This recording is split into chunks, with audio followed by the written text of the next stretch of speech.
Welcome to the panelists. I'm really excited to be hosting this webinar. It's called Entrepreneurs and Social Media. My name is Rita Peel. I'm a partner at Nelson Mullins. My practice is general corporate, M&A, and IP, and I work a lot with technology clients, but clients really in all areas. And I thought this would be a really great opportunity to showcase some of my clients who are either in the business of social media and technology or who use social media in their businesses as part of their marketing and also as the content and the focus of their business models.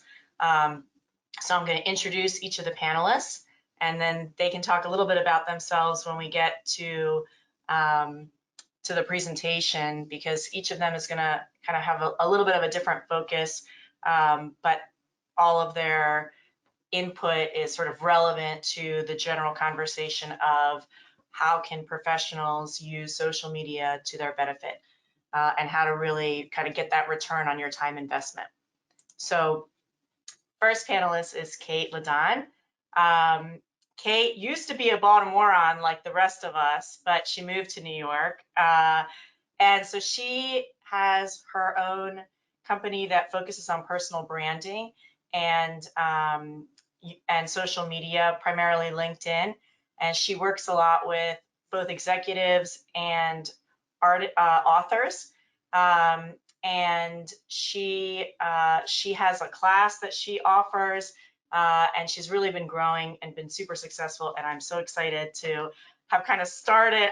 You were already on the journey, on the up and up, but I'm kind of happy to be on the jet airplane with you and see how much you've grown and see how successful you've built this model and continue to grow it. So I think everybody's going to get a lot out of everything that you talk about. So thank you for being a panelist, Kate. We look forward to hearing from you. Okay, Harvest. I've known Harvest since high school, which was a long time ago. Not as long for me as it was for Harvest, though. And he also happens to be my husband's best friend, and so we've known each other for a while. And I always knew, Harvest, you'd be very, very successful, which you are. You are the CEO and president of a number of companies, mostly in the photo space, different photo products, and actually taking photos. And you've used your kind of marketing and PR and advertising and kind of your social energy and drive and intellect in order to grow these businesses, from really tiny startups to very successful companies now. And I think everybody, again, is going to get a lot out of your kind of focus on this side, the marketing side, and using social media in order to propel those businesses. So looking forward to hearing from you on that. Okay, next is Jenna. Jenna was an executive in a media company, and then she left that world in order to do a startup that she has also very successfully grown. She uses Facebook as the platform. She's got a kind of groups on Facebook, Cool Moms groups, and has really been able to kind of leverage that local opportunity that Facebook groups can provide in order to grow this kind of national, I think even international business model. And it's a really kind of, I think, innovative and cool and successful model. And I've been really excited to see you also, Jenna, grow as an entrepreneur and to be working on this business and now be in the stages of fundraising and kind of the next level. So I think everybody's going to get a lot out of what you bring to the conversation, especially with regard to Facebook.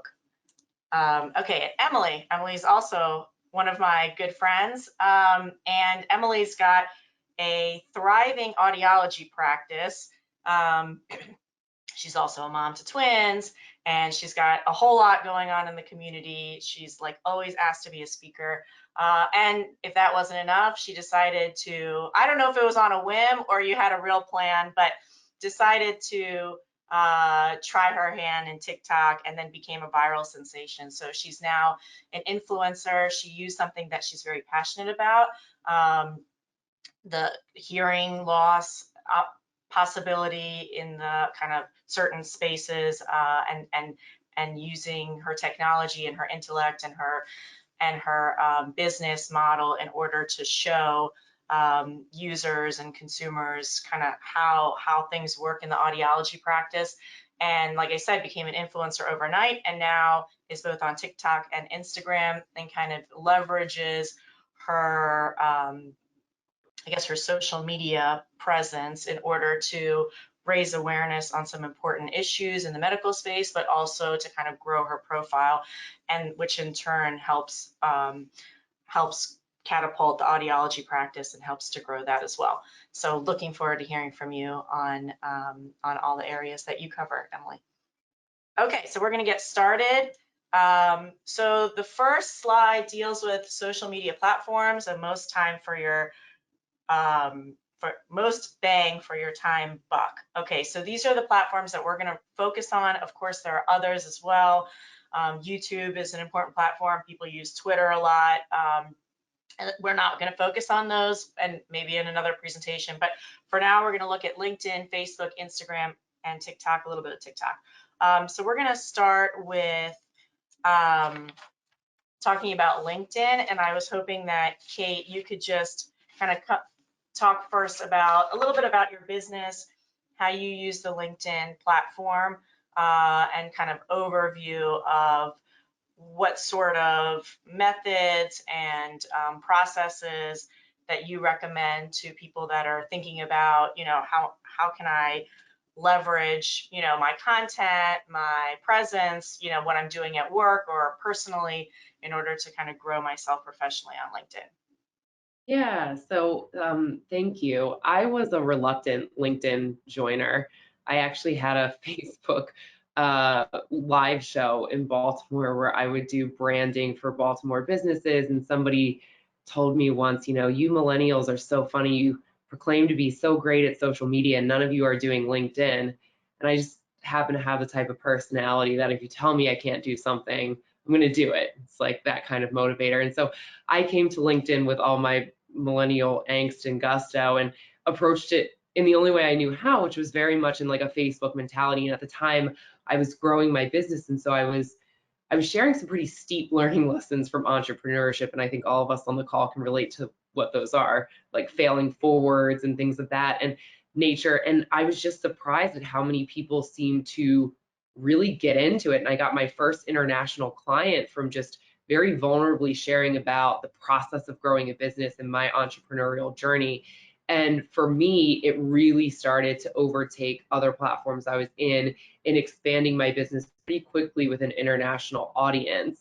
And so we work with a lot of B2B businesses. The question most bang for your time, but I think really comes down to what is your intent with social media? If Emily, as a doctor and an audiologist, is on LinkedIn, maybe if her intent is to recruit, there's a possibility there. But for the most time, the most bang for her time buck, she's on the appropriate platform. So I think you got to get really clear with what your goals are. For B2B, irrefutably so, 4 out of 5 people on LinkedIn are decision makers, college educated. They have money that they don't need to ask permission to spend. But the thing that I will say when it comes to strategy and how you want to be approaching this is I think a lot of people then put on their corporate facade and type like they do marketing campaigns, and it's actually not getting the type of engagement that it used to, especially with the last 2 years. The pandemic really accelerated that division of the professional self and the personal self as we joined each other in our houses via Zoom. And so if you're going to approach it, what I would say is lead from your corporate culture and your personal values and how you think about business as an individual and what shapes you. And you'll find that that's way more successful. And Harvest, I'm going to toss it over to you because I think you really found that in one of the posts that you put on that platform that you were maybe unexpectedly thinking would go a certain way. Right. Yeah. I mean, I didn't expect, I did something a little bit different on LinkedIn than what I usually do, which is I gave a little bit of a window into my personal life. One day I decided I wasn't going to miss my son's Thursday karate anymore. And I wanted to make a big statement to the world that no matter what, Thursday, 5 o'clock, you're not going to be able to find me. I'm going to be at my son's karate. And I did that really for a personal purpose of wanting to let not only prospective clients, but also our employees know that, it's okay to put personal life first and to make sure you prioritize the right things in life, no matter if it creeps into work hours. And that post went viral for me. It got like 20,000 views, 400 likes, and that was a big moment where I realized really humanizing yourself and putting yourself out there personally is a lot stronger than anything else you can do. So Jenna, I wanted to open it up to you because, like I said earlier, I mean, I haven't seen anyone else really figure out how to commercialize Facebook in the way that you've done. And you have these groups that are really geared towards moms, but moms are also professionals. And you have employees and you have contractors and you have people that you're managing. And so how do you sort of think about creating this kind of strategy and letting your people know also, how do we maximize efficiency on a platform like Facebook? Ooh, what a lovely question. When I figure that out, I'll get back to you. No, I'm kidding. So maximizing efficiency on Facebook, the first thing you sort of have to think about is not getting caught up in the rigmarole that is Facebook, because it's a tool that's, as opposed to LinkedIn, it's not necessarily designed to be professional, but it is a professional space for a lot of people. They run their entire business off of Facebook in a way that you can't really do on LinkedIn. But with a social media site such as Facebook, a little bit less so than Instagram or TikTok, because these are community spaces, you have community issues. So if you get caught and bogged down in what can be these sensitive, hot topic sort of issues, everything that you're building can fall apart. You kind of got to keep your eye on the prize, stay focused, move ahead with what you're looking to do professionally, and not get caught in the back end, personality issues that can happen when you have a social media platform. So the way my business operates is that I operate on a chapter sort of way. They're groups, but I call them chapters of 6 Cool Moms. So it's like Cool Moms in Montgomery County, of New York City, of Los Angeles, but they're all run by somebody that's under my umbrella. So I get to sort of keep control over the overarching message and how we engage with our members, while also sort of testing different ways to trigger the algorithm, to see what members maybe relate to in one group and see if that'll translate to another, having events in one market that might be able to translate to another, and just see what people are interested in across the board. It allows for a little bit of a tester sort of market when you're thinking about advertising and marketing, which is what I mostly use Facebook for, is finding the influencer space that exists on your TikToks and your Instagram and making it more of a community experience than a solo experience. So that's how I've utilized Facebook. Yeah, that's great. And Emily, I wanted to hear from you also, because you have really figured out how to leverage the TikTok platform, and I know now you're also on Instagram. So just curious, how it got started for you, where you are now, and sort of at this point, now that you've had a lot of success and seen the growth, how you think about putting the posts up, when you do them, how much time you're putting into them, like now and then in the future as well. Yeah, thank you. So TikTok, we found each other during COVID. I was just using it, for fun to kill time. And then I think I realized this could be a really fun, cool platform to start talking about audiology. I thought it would be primarily like gross earwax videos, because people are like super into the Dr. Pimple Popper, but it quickly became so much more than that. It actually like became a platform to talk about the dangers of loud noise exposure. And I kind of followed the lead of the followers. And I just want people to know that for TikTok and Instagram, it takes time. It's not an overnight thing. You don't post one video and go viral. I was posting twice a day, every day, and it actually only took about a week on TikTok for something to take off. But most bang for your buck. Interestingly, on Instagram and TikTok, first of all, they give you amazing analytics. They'll tell you, you know, the age range of your population that's following you. They'll tell you the best time to post. I follow other creators who have really good suggestions, and I have found the less time you spend on a post, the better it does. Like, I was in iMovie trying to create these like super cool videos, and they didn't get as much attention as like the quick ones you throw together that are following the trends. So most bang for your buck, see what's like trending at that time on that platform. It's different between platforms.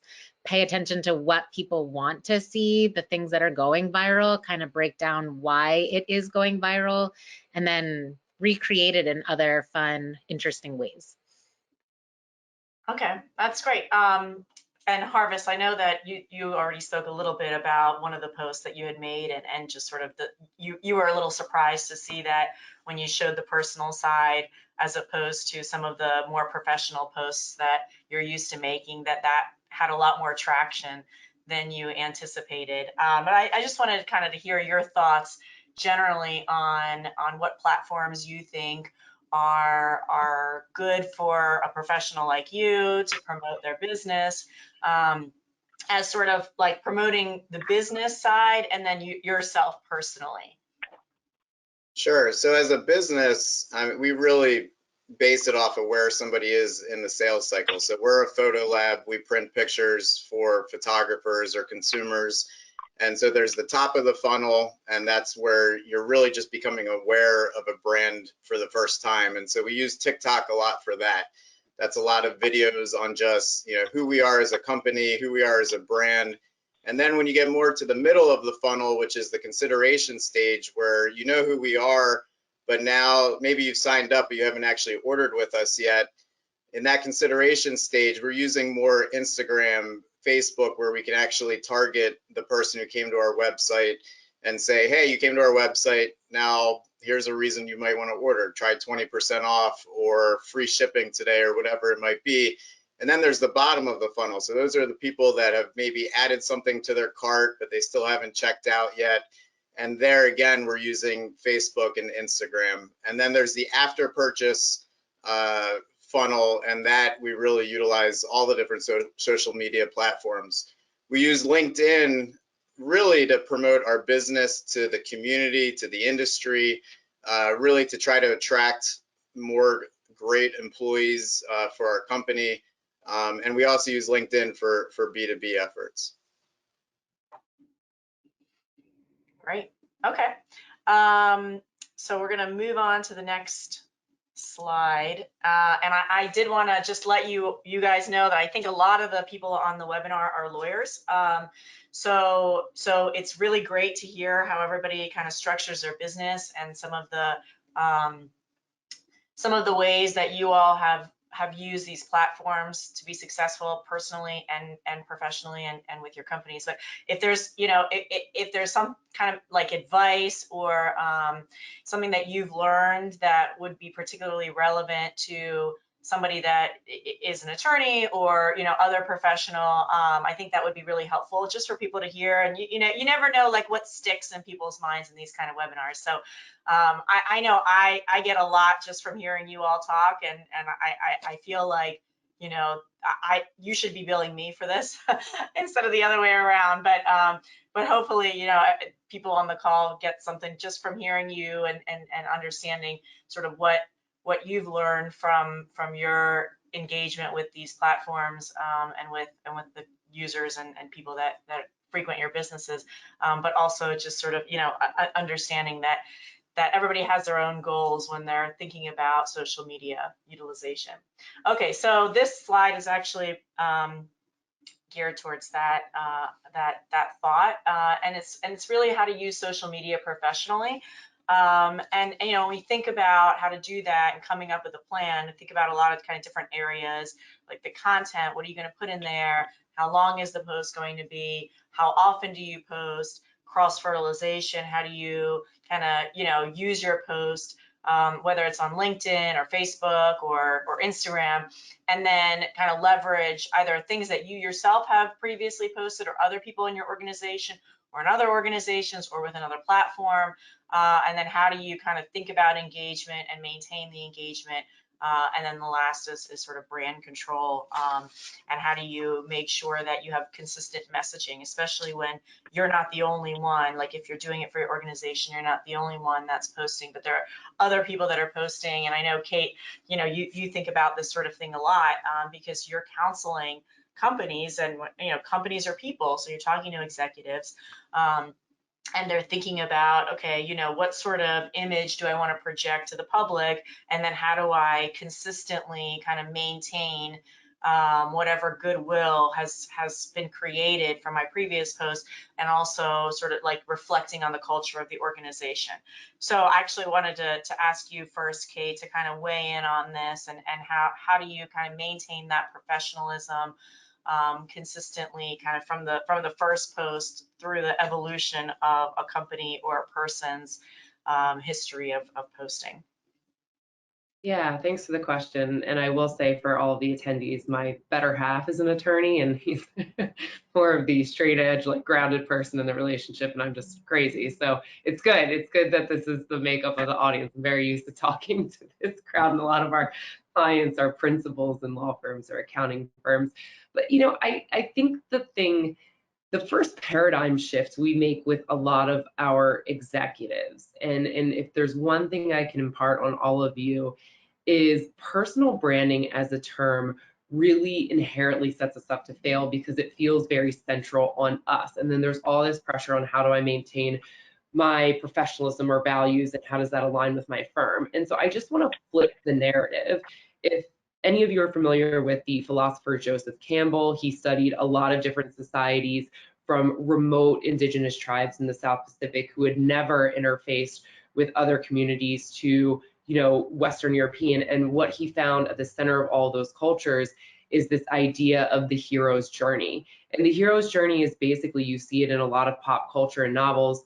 Hero gets a call to action, they deny the call to action, they go, they rise up, they meet a mentor, they have some challenges, they come back a changed person, right? Harry Potter meets, you know, Dumbledore, the Hunger Games. Like you see this play out and play out. A lot of times in social media, especially when it comes to personal branding, we take the role of the hero. Has to be about us. People want to know our story. And same thing in marketing. But to take the pressure off yourself and to create consistency, I want to challenge everybody to consider that their audience is the hero of their journey, and your role is that of a mentor. And if you stand in that place and you're really familiar with what your audience is struggling with, what challenges they have, what they're facing, and then you as a mentor are posting answers to that and helpful guidance, and then a little bit of behind the curtain of what your values are that intersect, you take all the pressure off yourself, and you don't have to worry about, am I maintaining this consistent image, because it's in servitude. And so a lot of the places we start with our executives is just list the 10 to 15 questions you get most from people. You all heard Emily say she was following her followers. She thought that draining the ear and seeing the wax, you know, would be the get. And what a lot of them, I think, Emily, you know, were saying is, I'm very compelled about this exposure to loud noises and custom ear molds, and I'm going to concerts. And so she didn't try to keep projecting herself. She was meeting her heroes where they're at.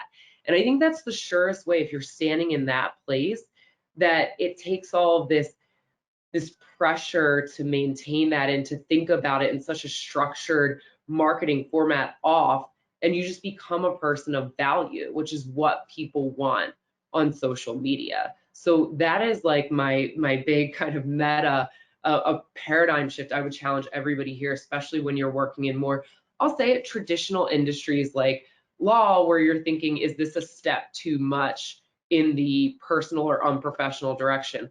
Always come back to what's going to be of value to my audience, and that's going to plant you firmly in where you want to be from a really great, sticky, engaging brand. Harvest, I know again, you might have some opinions about this too, because you're marketing products, culture, and your entrepreneurial self. I think you're the only one on the call who has a product business. I'm curious to see how that is shaped out for you. Right. Well, when we first started using social media, that's all we did. We would post pictures of our products, but how many times can people see the same thing over and over again? So, you know, I was thinking about this morning on my drive into work. I mean, it's kind of social media marketing, or marketing in general, is kind of like a person's personality. If your personality was one dimensional and you just talked about the same thing all the time to your friends and family, nobody'd want to hang out with you, right? You've got to have these multi dimensions to you. You've got to be funny, you've got to be interesting, you've got to show emotion, intellect, all these different things. And so I think we really do that through our social media. We show who we are as individuals who work here. We show who we are as a brand, and that makes people want to go to dinner with us, or hang out with us and order products from us. So we've really gone a different direction, and we're in the photo industry, and it's such an emotional business. You're committing to putting this photo on your wall, or you're committing to put a photo on your desk, and so it's important for us to connect with the consumer on what they're doing and that moment when they're making that commitment. And so that's where we put a lot of effort and energy into. Totally. And I feel like the same thing, sorry, Rita, I was just going to say with Jenna too. If she's just posting about like how great of a mom she is, it's like, oh, okay, wonderful. But like what she's probably posting is about mom challenges, finding friends and moms who have, intersecting values. It's a service, these communities. You really need to approach it like you're building a community, not a customer base. I think you're going to find that paradigm shift really helps. I'm part of some of those cool moms groups, and I'm just blown away at the impact that those groups have, especially through COVID. I think like some people's lives were saved, literally.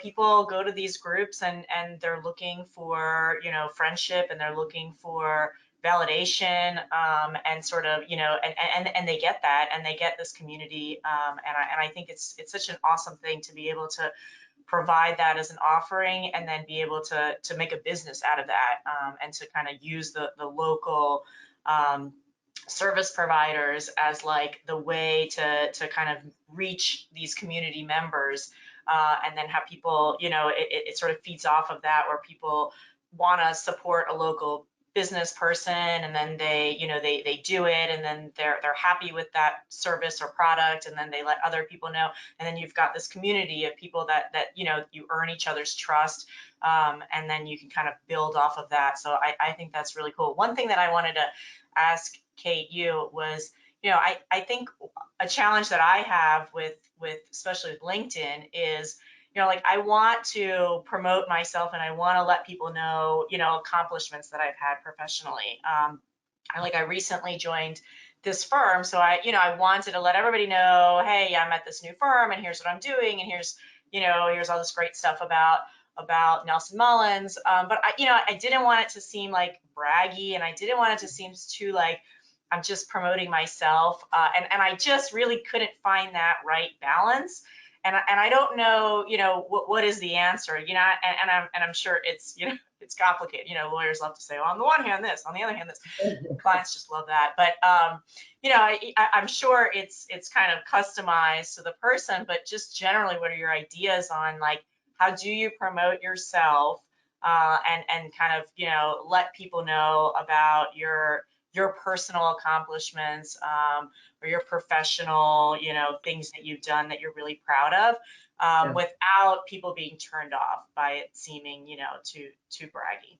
Yeah, great question. Everything in delivery, it's funny. I had a friend, he's a personal injury attorney. Again, I can't escape the attorney. Said he recently switched firms, and he was like, I put it out on LinkedIn, and I was just so surprised how many people reached out. And so the first thing is, because people generally want to support people. At their core, we're good people. Not all of us are sitting there like, oh, what a jerk. Like, can't believe like switched firms. How showy that you would put that out there.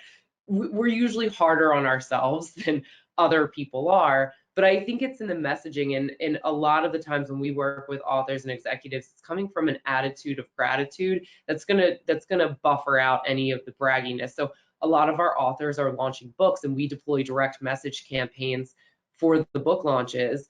And instead of saying, my book's coming out, check it out, it's so wonderful, it's, hey Rita, thanks for being a part of my LinkedIn community. I have a big ask. I've been working on this book project for 3 years. Finally, it's being published, and it would just mean the world to me if you could check it out, and if you like it, leave a review. And 90% of the time, people are like, amazing, that's so awesome. How else can I support? Can I buy some from my organization? So taking that humble approach, leading with excitement, leading with service, being gracious is going to be the way to buffer out that. And then the other part of that is just get out of your own way. You know, people want to support you, people want to help you, people want to be a part of your community and find out what you're up to. So I think most of the time we're just in our heads about that, and thinking that it's going to be braggadocious when it's not. It really isn't. You're inviting people into what's going on in your world, and they want to see that.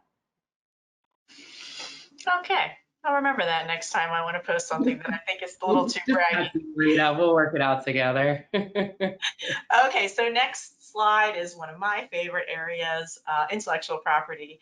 And so, you know, it obviously social media, the laws that deal with intellectual property and protecting intellectual property are, you know, were created before the advent of, I mean, before the advent of the internet, although there's case law that has you know occurred since then, but you know, they're pretty antiquated, and they're sort of behind trying to keep up, and there's a whole lot of kind of new intellectual property rights that are implicated in kind of the social media world, that I think the law is still trying to catch up to. But I wanted to just talk about, you know, how you see your kind of company and personal branding, and then having that fall in line with, you know, the categories of intellectual property protection. So generally speaking, intellectual property falls into these 4 buckets of patents, trademarks, copyrights, and trade secrets. There are sort of this other category. We've got NFTs, we've got, you know, posts and social hashtags. Those sort of fall generally under one of these categories, but they're a little bit different as well. So I know that Jenna, your 6 Cool Moms company, I helped you with the trademark, you used the trademark. Kate, you also have it for Brandwise. Harvest and Emily, I'm sure you guys also have intellectual property. Harvest, your company has a number of patents, which is pretty unusual. I mean, it's unusual in the services space and the product space. We see a lot more of that.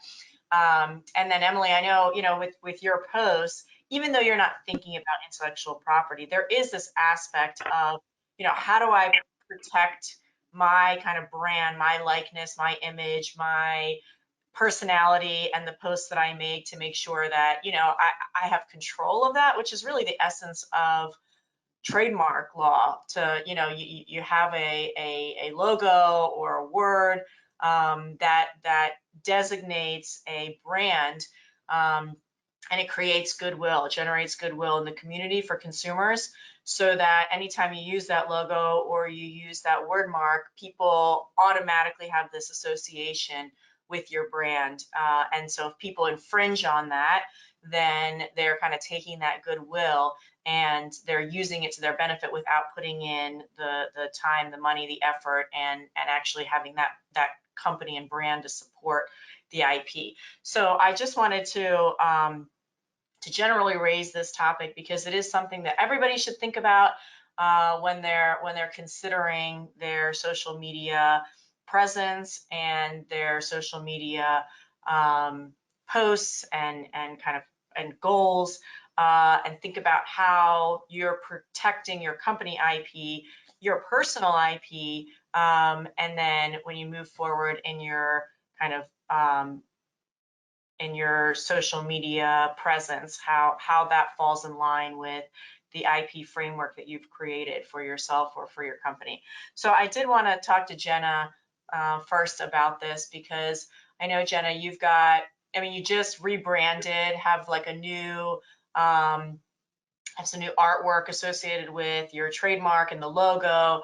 And I know that that's something that we've talked about a lot, like how do we protect this concept of, you know, of the cool mom. I mean, cool moms is those 2 words are generic, but by adding the 6, we kind of create the ability for us to get a trademark in that mark, and then you can use that in order to continue to grow the business and to kind of generate that goodwill. So I just wanted to hear your thoughts on, you know, how you think about intellectual property and how you use it in your business and in the kind of the behavior that you have online. Sure.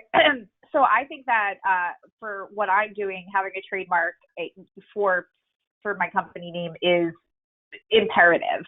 I don't think I'd be able to brand efficiently if I didn't have ownership over Six Cool Moms and how powerful that brand has been to me and how I focus on that name, because when you grow a company that's comprised of chapters all over the country, we actually have 39 chapters in 17 states and about 90,000 members. There has to be a unifier, and the name is the unifier. And we have the person who does my graphics, her name's Heather Berry. She's actually on my team. I think she's on this call too. So hi, if you're here. The way we look at it is something that's very powerful. When you look at it, it's clean. The colors are bright. It has a very female sort of energy to it, and it really represents what I'm looking for when I think about, well, what is a cool mom? We're bold, we're, you know, exciting, we're, you know, in your face, we're colorful, we're all of these things. And so that the logo, the branding, the name, all of that sort of goes into how I brand my company. And that little R at the end does add a certain amount of value when people are thinking about a, you know, female-owned business. It gives a little bit of a legitimacy that you wouldn't necessarily have if you just have a Facebook group with a, you know, cool moms. And there's a lot of those. And so when I think about protecting my brand, every cool moms group on Facebook, I don't have time or energy to go after that, but it does allow me to have in my back pocket, if somebody tries to take what I'm doing and replicate it or use my coloring, that I have that protection for me to go and say, hey, this is something that I'm building, and I know it's a great idea and you want to like replicate it, but this is a trademark business and a trademark name, and you can't just come and, you know, decide to replicate it because you like what I'm doing. Yeah, and Emily, so obviously you have your social media, the handle, and sort of your branding around what you're doing and your audiology practice as well as online. So I wanted to hear from you on kind of how you think about your kind of intellectual property, and then when you're creating posts and other materials online. So on Instagram and TikTok, it's really easy to share other people's work and like blind react to people. So people have actually pointed out to me if someone else is using my video without giving credit. So I think in those spaces, you just need to give credit where it's due. I've also noticed a little bit of an uptick of other audiologists trying to use my name, but like a spin-off of it. And you know, at first it was like a little bothersome, but now it's just, I guess,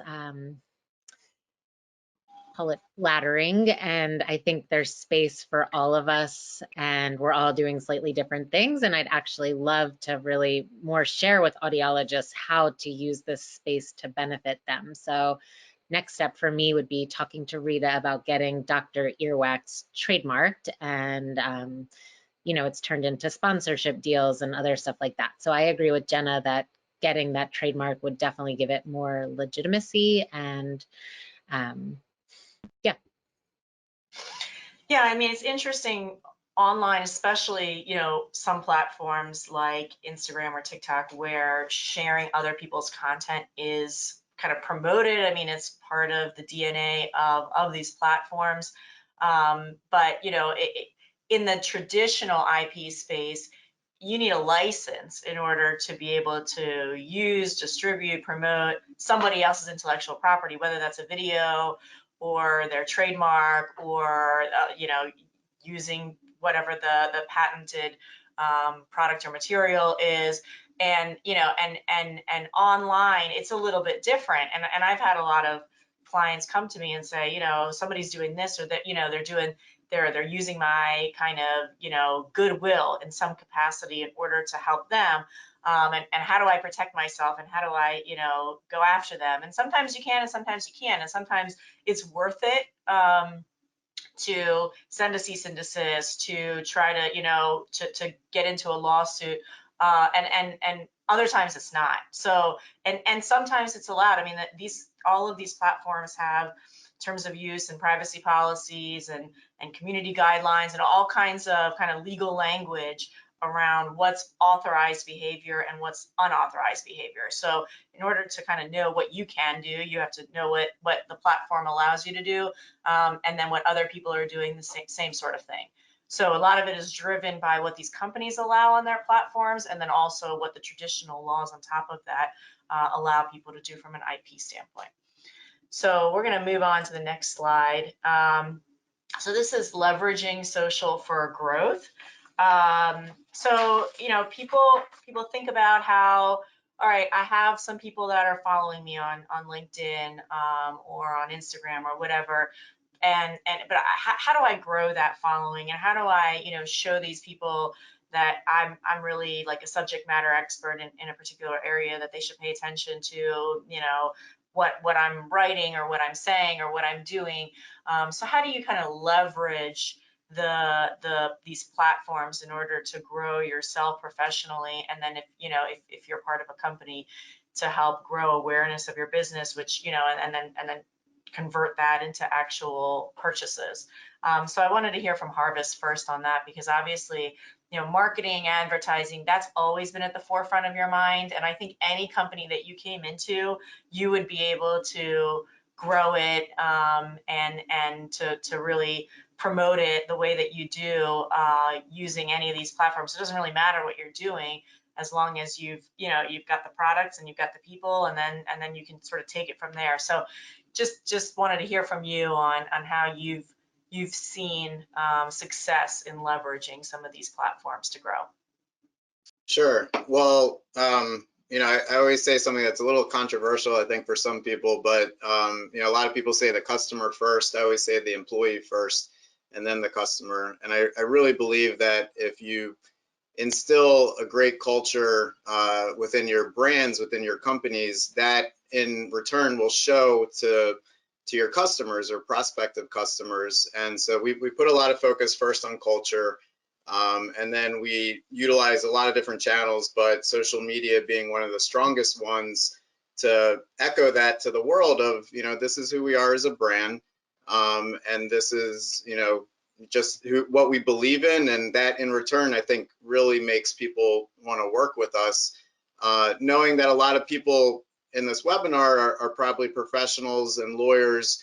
You know, me as a prospective client of a lawyer, you know, for various reasons, I would say that if you are connected with somebody on LinkedIn that you want to work with, I think showing them, you know, like some of the things that we're talking about here about intellectual property and protecting it, and putting out some information for people to really learn, you know, about things they may not understand, will in return make them trust you and, you know, trust the company that you work for, to want to use you for whatever that service might be. So I think it's being authentic to who you are, and also really providing useful resources that indirectly will lead to growth for you as a brand or as a professional.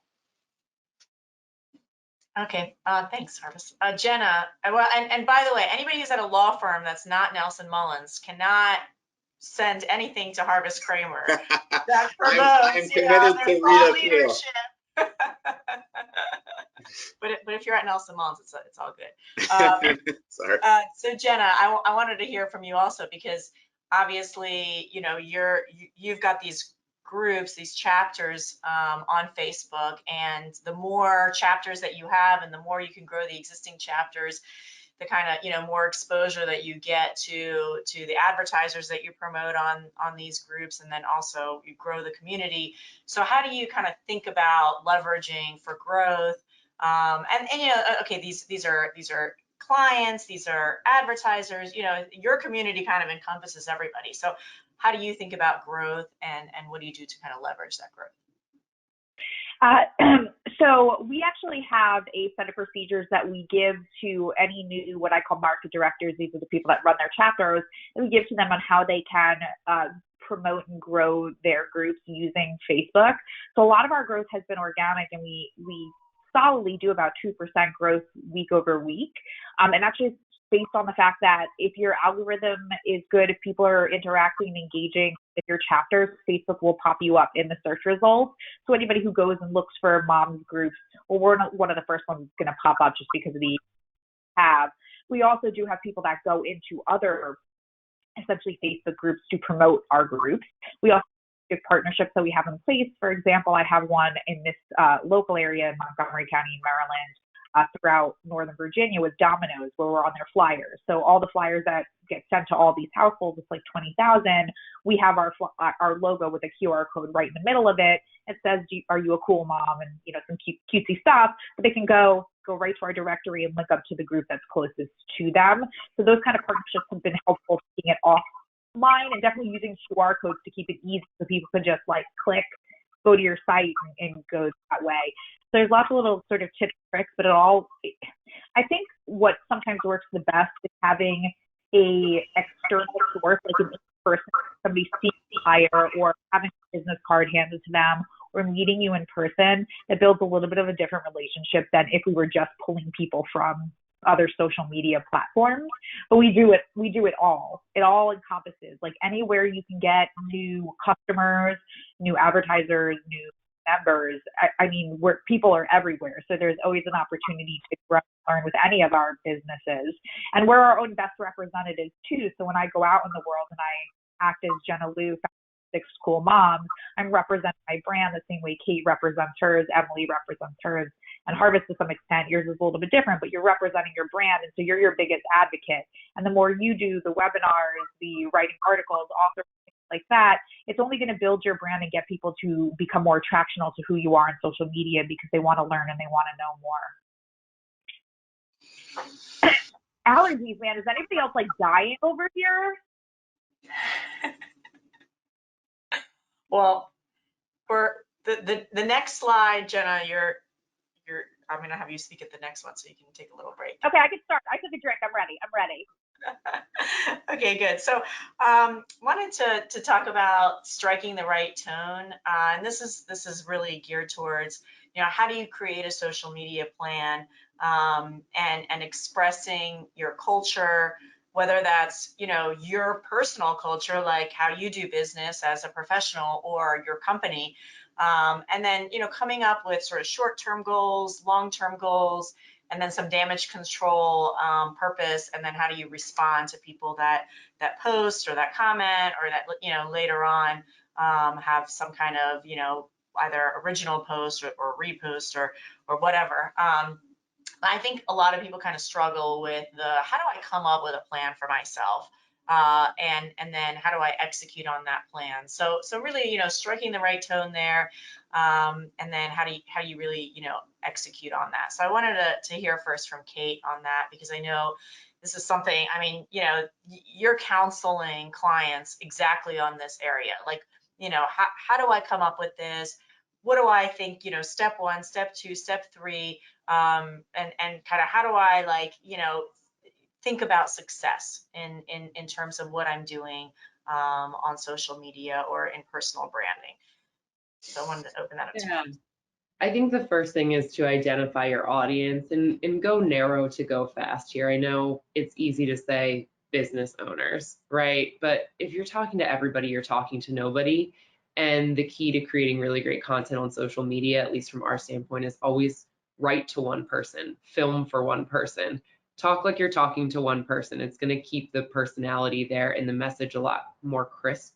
I think my other favorite expression in marketing is the riches are in the niches.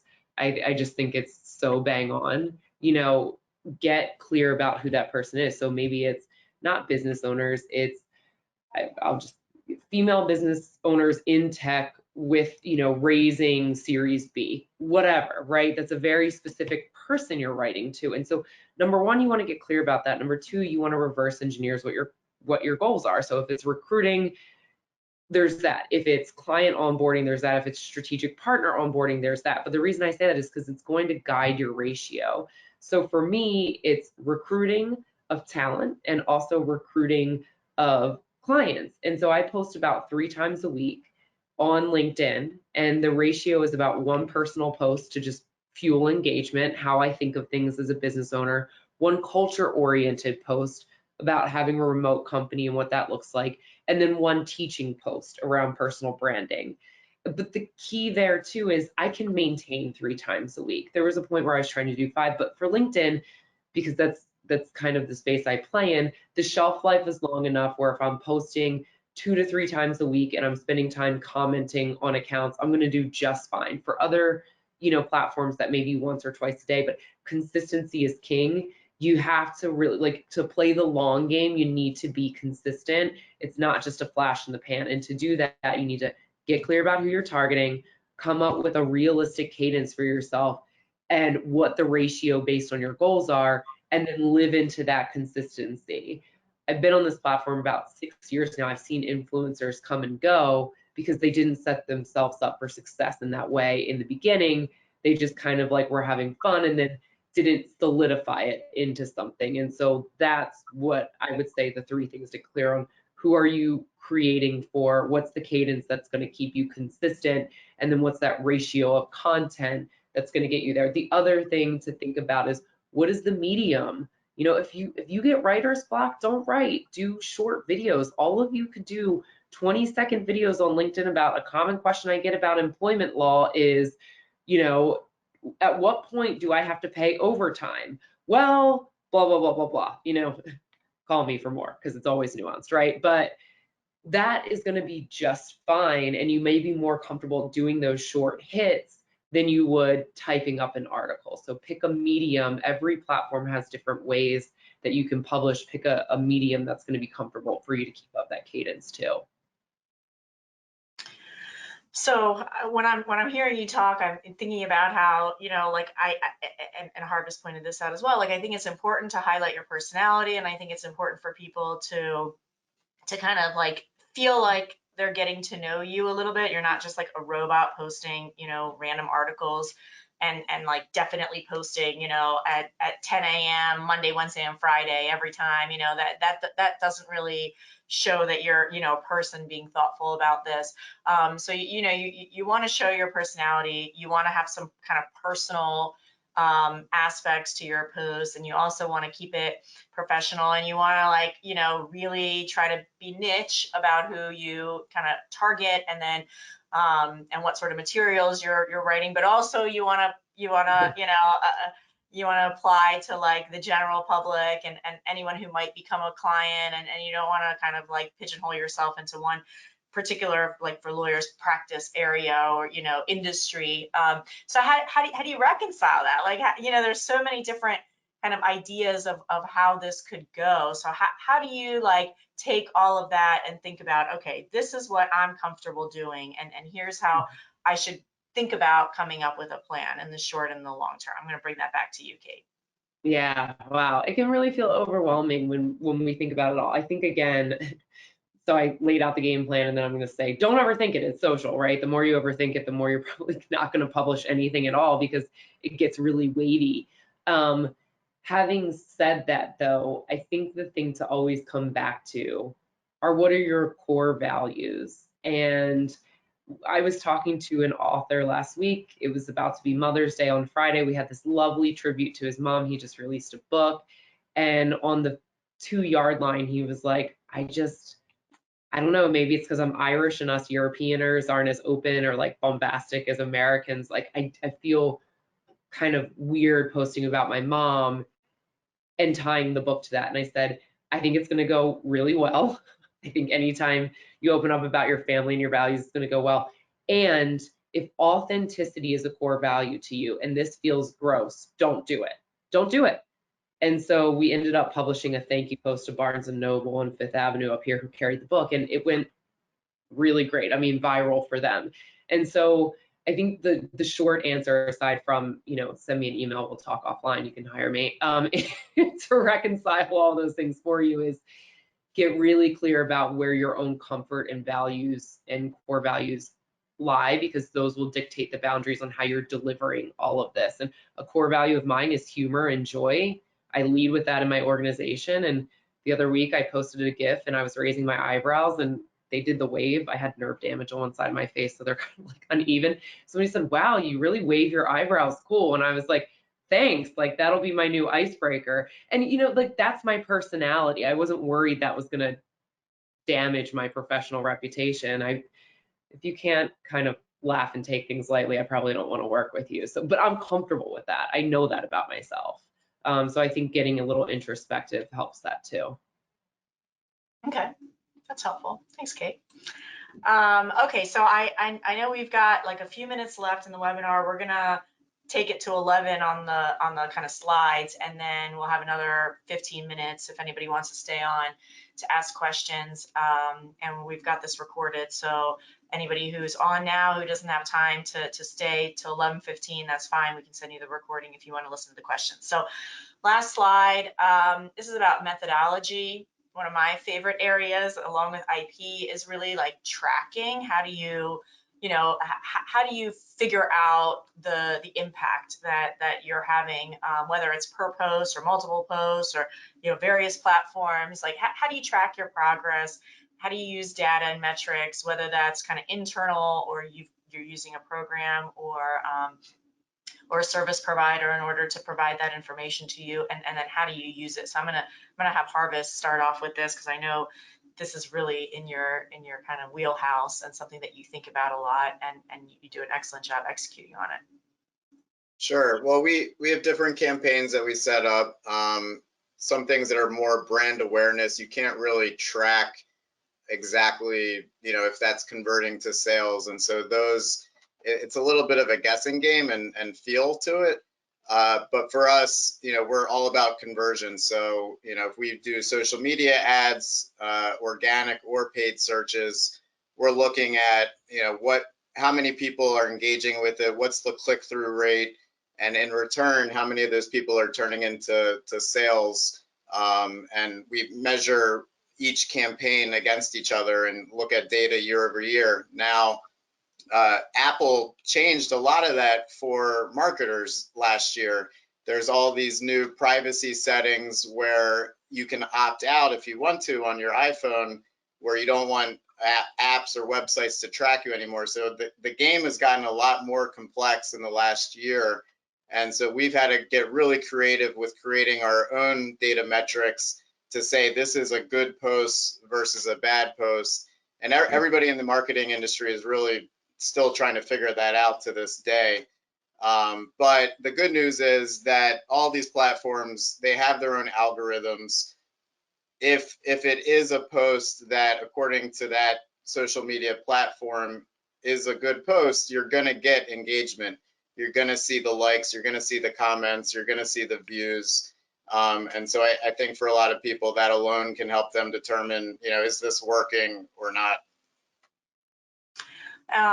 So give one more minute to Emily, because Emily, I know, you think about how what you've posted and the content and sort of the videos that you've prioritized, like how you track basically like your influencer status. How do you like think about that, and then how do you actually do you use data and metrics to figure out what you're going to do moving forward or not? So one thing I've noticed, just to kind of determine how successful a post will be, is just how quick the interactions are on TikTok. If it basically presents your video to a really small group, and if a certain percentage of the small group likes it, it gets passed on to a bigger group and so forth. So I've kind of come to realize, just funny enough, if you hit 10,000 views in 10 minutes, that video is pretty guaranteed to hit 1 million views in 24 hours. All of the apps have really good analytics. So just looking at that, it gives you so much information about where the people are located, the age, the gender, the times that they're on the app. So using that to your advantage. Definitely stay in your niche. If you try to go too far out of it, I have found those are not very successful. And really, it's all about engagement. People want to feel like you're a real person and you're there. So I spend a lot of my time, I'd say 40% is making the content and posting it, and then the other 60% is talking to everybody. I mean, you're supposed to set aside a amount of time every day to like go through and comment on your posts, you know, and respond to people. And that also will help your numbers. And just the more people think you're there for them, the more value you're creating and the more questions you'll get. Okay, awesome. So I got 11:02. I'm gonna do the last slide, which is opening this up for questions. So thanks everybody that's on the line for listening, and hopefully you learned some things, and look forward to hearing questions. So if anybody has a question, I think you can just type it in to the box, and then we can see it or read it out loud, and then we'll answer it. And like I said, if you've got to jump off, we're going to do a recording, so we're going to get like 15 minutes of questions, and we can send that to you. So if you've got to roll, that's all good. So right now, if you've got a question, you can just type it, and if I don't see it on my screen, Emily's got a question. A question for Kate, to pay for LinkedIn or not to pay for LinkedIn? Oh, that is the question. I think it depends again on what the aims are. You know, I have premium because I work in this world. And so I find it to be useful. I tell all of our creators, you can become a great creator on a free plan if the goal is content creation. Having said that, if the goal is recruiting, you know, we pay for job ads here and there. We don't do recruiter. And if and only if you have a sales department of at least, I would say like 3 to 5, would I buy a sales navigator. It's not cheap. It's like $80 a license. You get a little bit more extended search information, but it's really built for enterprise sales team. Premium's going to give you a little bit more in-depth analytics into your content than a free version is. So if you're serious and committed, that $60 is going to be worth it every month. Personally, we use an app called Shield Analytics here. It's $99, but you can see on a post per post breakdown where viewers are, what company they're at, where those commenters are. So for our executives who want to see, you know, Fortune 1000s are checking out my post, and oh, AstraZeneca is looking at it the most. I need to get my sales team to reach out to AstraZeneca. That bringing in those third-party apps seems to do well. But if you're just getting started, you know, I would say go free, or they offer you a free month of premium. If you find that you get value from that free month, carry it on, mostly from the analytical perspective. Thank you. Yeah, you're welcome. All right, so I see a question here. Hi, Rita, I really enjoyed the structure for our webinar. Are you doing more of these, and will any of them offer CLE credit? Okay, so CLE is continuing legal education. This must have been from a lawyer. Yeah, so this is the first in a series of webinars that I'm hoping to help host and to bring in some other clients. So the next one is going to be about fundraising for entrepreneurs and bringing in some folks from venture capital and private equity, and then also an angel investor client that I have, and then just talking about kind of the current climate and fundraising in that climate. And yes, there will be CLE for that. So stay tuned, and that'll be on the BizLitConnect site, I think. And then also I'll let everybody at least at Nelson Mullins know about what's coming up on the next webinar. So this one is not a CLE credit webinar, although I do think that it's, you know, relevant for purposes of continuing legal education for lawyers. So I don't know if there's anyone else that has a question, or I don't know if I can, I just see this one. See if there's another one here. Okay, I just see that one. So while we wait to see if anybody else posts a question, do any of you guys want to ask any of the other panelists? I know Emily asked Kate, and I think that was a really good question, because I've wondered that too. Like, you know, I see the premium LinkedIn, and I'm like, is it worth it? Is it not worth it? So I don't know if anyone kind of wanted to ask anyone else something, because I did want to bring you all together. Some of you know each other, but others don't, and to kind of hear each other on this topic that all of you have a lot of. With LinkedIn Premium, you could cancel it and they'll keep giving you discounts for it. So you can like in perpetuity just keep canceling and redoing it if you wanted to like get away, like. It's like the Sirius XM of social media. You just I call them constantly and I'm like, I'm going to cancel, and then you get Sirius XM for $5 for the next year. I do think if nobody's going to ask it a question to pose to everybody on the panel is, you know, cancel culture is a big thing. People hear about it all the time. Everybody's afraid of getting canceled. It's like the scarlet letter of our day. And I think that keeps a lot of people off of social media. We certainly hear that apprehension from our clients. I, you know, am curious to hear from the rest of the panel if that ever came into your mind. I'm sure, you know, again, being attorneys, I feel like that's probably a really thin line that you have to walk, and you're afraid of not only professional reputational damage, but personal reputational damage too. So where, if any place, to the three of you, does cancel culture enter your world when it comes to creating? I deal with it personally on a everyday basis because I'm talking to moms on Facebook. Yeah. So my general advice, and again, the professional space I create is a social media company. So, you know, my personality and me being authentic, I can get away with a little bit more than a lot of other professional leaders can get away with. I think they probably, Emily, like where you can get away with a little bit more just on the nature of what it is that you do using social media. But people are very sensitive. You're not going to please everybody. If you make a mistake, own up to the mistake and keep moving on. Don't fight with people. Don't get, again, like I said in the beginning, don't get involved in the he said, she said, the proper terminology. If you make a mistake, fess up to it. All you can do is do better in the future. For the most part, the cancel culture of people like really coming in and like blowing you up, it really doesn't happen as often as you would think that it would. And when it does happen, the media, the social media in general, it moves so fast. Give it a week, it'll be gone and people will forget. Most of the time, it's really not going to ruin your career. We're not all Will Smith. We're not all Johnny Depp and Amber Heard. Nobody really cares about us that much. They'll care for a minute and then they'll move on. The hardest thing to do is just not let it eat you alive, not let the negative comments, because we are still people. And even if you can present yourself in the most professional way, it's very hard when people are just trying to attack you to stay professional and rise above it. But you don't know them and they don't know you, so you just kind of got to keep moving ahead. They're not going to ruin your business. They're not going to ruin your life. They're just making a lot of noise because they have the anonymity of a computer screen. Mm-hmm. Yeah.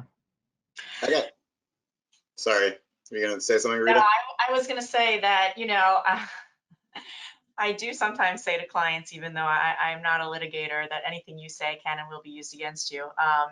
And I say it kind of as a joke, but it is also true. And I mean, I've had some clients that have had some issues with cancel culture, and there were certain posts and things that, you know, that statements that they had made public that were eventually used against them by other people that were sort of trying to bring them down. So if, you know, I would say if you do have, you know, if you're not kind of the originator of your messaging, like if somebody else, you know, makes an accusation, if it's about you or your company or, you know, what you're doing professionally, be very thoughtful about how you respond to that, because that response is going to live on forever. And so, you know, I think that, you know, unless you've created the content and it's all, you know, positive and kind of vanilla in terms of, you know,